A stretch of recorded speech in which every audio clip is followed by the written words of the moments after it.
saya Farna Alfata dari kelas 12 IPS 5. Video ini dibuat dalam rangka memenuhi penugasan yang diberikan oleh Ibu Lina sebagai guru mata pelajaran sejarah peminatan.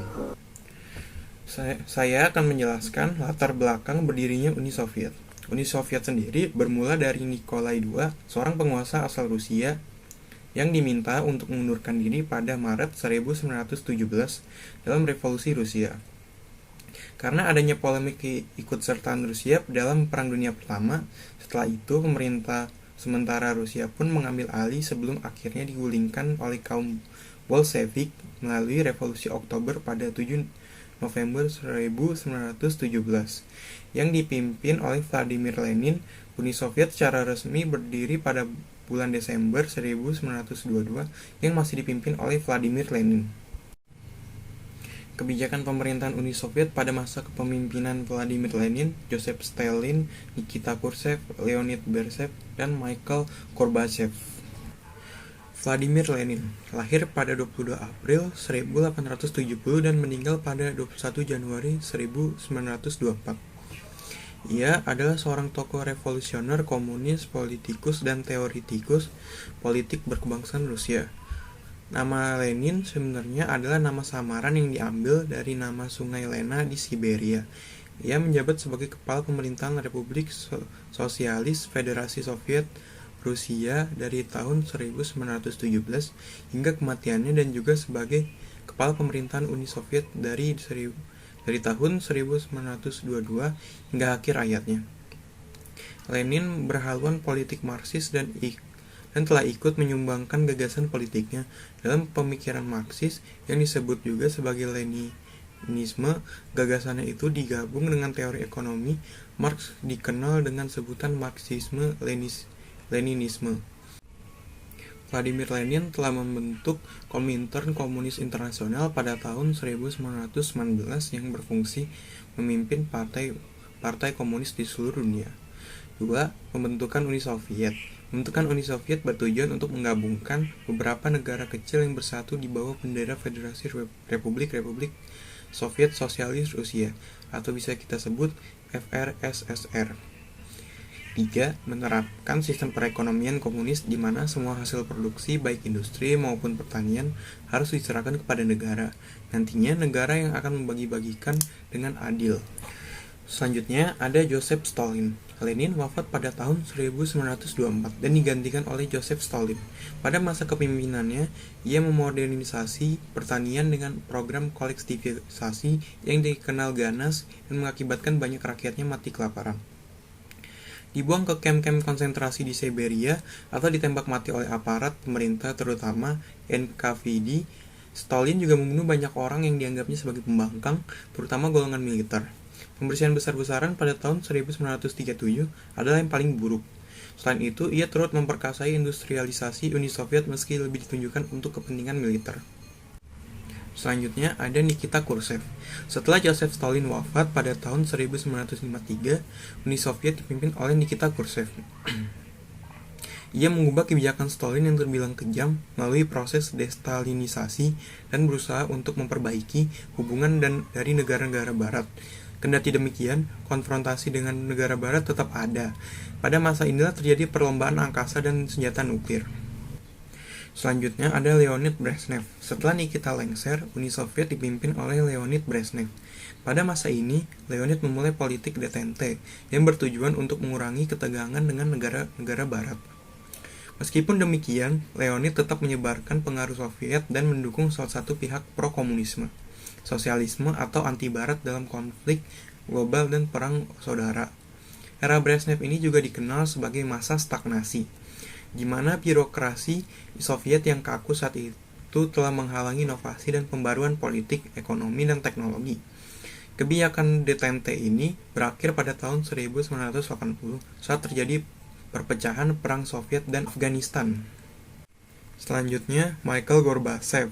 Pada masa ini, Uni Soviet dipimpin oleh Mikhail Gorbachev sebagai Sekretaris Jenderal pada bulan Maret 1985. Mikhail memperkenalkan glasnost atau keterbukaan politik, perestroika atau restrukturisasi ekonomi, dan uskorenie atau percepatan pembangunan ekonomi. Glasnost sendiri memberikan kebebasan berbicara dan berpendapat bagi siapa saja. Tujuan utama dari Glasnost sendiri adalah untuk menekan kaum konservatif yang menentang kebijakan restrukturisasi ekonomi pada bulan Januari 1987. Michael menyerukan demokratisasi dengan memperkenalkan unsur-unsur demokrasi seperti pemilu. Selanjutnya, saya akan membahas tentang latar belakang Pakta Warsawa. Pakta Warsawa dilatar belakangi oleh kekhawatiran Uni Soviet dan negara-negara Blok Timur atas keberadaan NATO, yang sewaktu-waktu dapat menjadi ancaman bagi negara-negara Blok Timur. Selain itu, Uni Soviet menganggap bahwa Amerika Serikat dan Blok Barat berusaha untuk mengembalikan kekuatan militer Jerman dengan memasukkannya di aliansi NATO. Tujuannya mengimbangi kekuatan aliansi pertahanan NATO. 2. Meningkatkan kerjasama pertahanan dan militer negara-negara Blok Timur. 3. Saling membantu jika salah satu negara anggota Pakta Warsawa mengalami masalah pertahanan maupun keamanan. Penyebabnya bubar adalah pembubaran Pakta Warsawa berkaitan dengan krisis yang dialami oleh Uni Soviet dan negara-negara komunis pada tahun 1990-an. Krisis tersebut disebabkan oleh kemunculan gelombang revolusi demokratik di kawasan Eropa Timur serta adanya perpecahan antara negara-negara komunis. Krisis yang dialami oleh Uni Soviet dan negara komunis menyebabkan perpecahan internal Pakta Warsawa. Akhirnya, Pakta Warsawa secara resmi dibubarkan pada tanggal 31 Maret 1991 dalam pertemuan antar negara anggota Pakta Warsawa di kota Praha, Ceko. Penyebab runtuhnya Uni Soviet. Pertama, insiden nuklir Chernobyl. Pada 26 April 1986, terjadi ledakan di reaktor unit 4 pembangkit listrik Chernobyl atau Pripyat yang kini ada di Ukraina.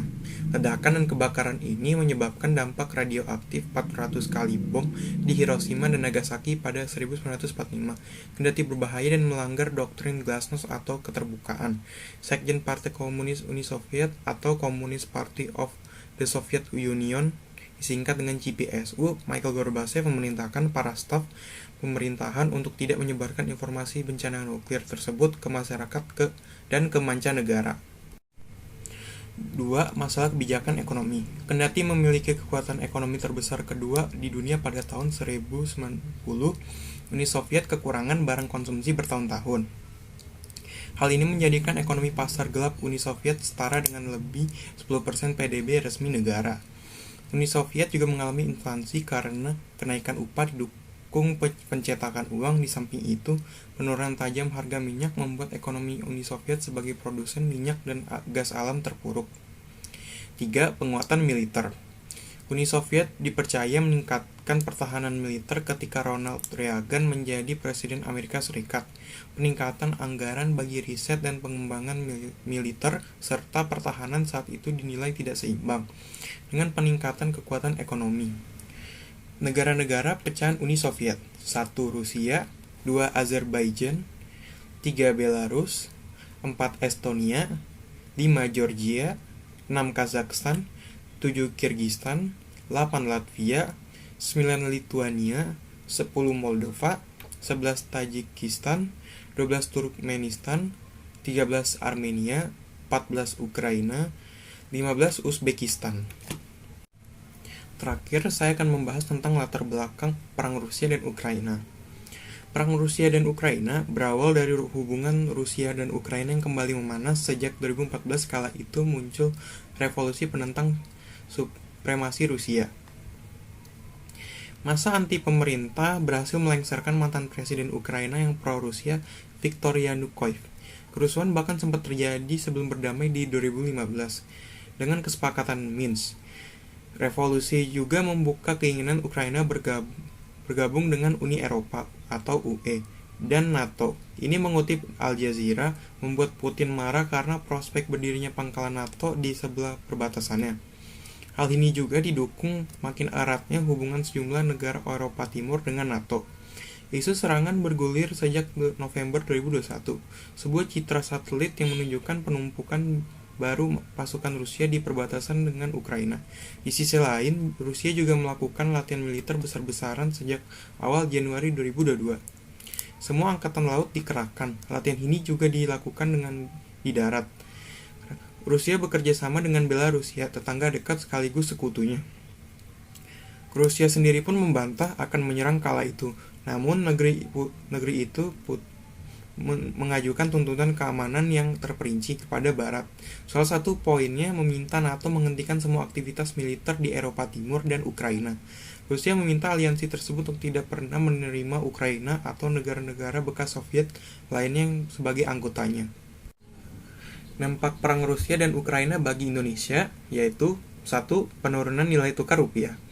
Dampak perang akan terasa pada aliran uang yang ada di Indonesia, sehingga jika perang yang terjadi berlarut-larut dapat menyebabkan nilai tukar rupiah terhadap dolar AS semakin melemah. 2. Penurunan pasar modal. Pasar modal otomatis akan mengikuti tren yang dialami oleh nilai tukar rupiah terhadap dolar Amerika dan isu global yang sedang terjadi. 3. Kehilangan pendapatan akibat turunnya ekspor. Dampak perang Rusia dan Ukraina yang paling terasa bagi Indonesia adalah salah satunya pada bidang ekspor. Nilai ekspor Indonesia ke Rusia pada bulan Januari berada di angka 170 juta dolar AS, sedangkan untuk Ukraina sebesar 5 juta dolar AS. Karena perang Rusia akan terkena embargo perdagangan, sehingga Indonesia tidak dapat melakukan ekspor ke Rusia. Hal ini menjadi masalah jika embargo itu dilakukan berbulan-bulan, sehingga Indonesia kehilangan tempat ekspor. Sekian dari saya, mohon maaf bila ada kesalahan. Wali Taufik Walhidayah. Wassalamualaikum warahmatullahi wabarakatuh.